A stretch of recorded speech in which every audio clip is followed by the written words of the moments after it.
domanda è proprio quella: cosa c'entrano i Calandra e Calandra con Pippo Baudo?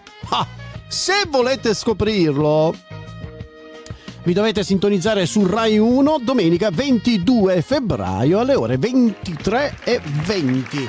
Abbiate la curiosità di andare a vedere cosa c'entrano i fratelli Calandra Alcamesi con Pippo Baudo.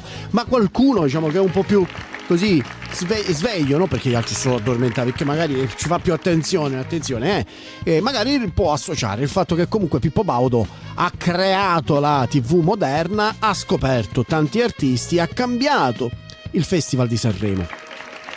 E poi c'è anche un collegamento con la Sicilia. Quando si racconta Baudo si racconta anche la Sicilia musicale.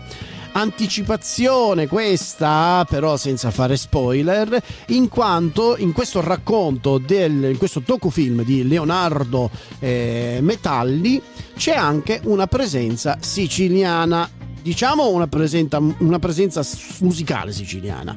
Quindi io vi consiglio di guardarlo fino alla fine perché sarà molto interessante. Prossima domanda: qual è il primo artista che vi viene in mente pensando a Pippo Baudo? Scrivetemelo al 339 8249 046 oppure mandatemi un messaggio vocale, io lo farò ascoltare in diretta. Nel frattempo noi ci andiamo a ascoltare gli artisti che verranno associati domenica a Pippo Baudo, e loro sono i Calandra e Calandra con l'inno del carnevale castellamarese.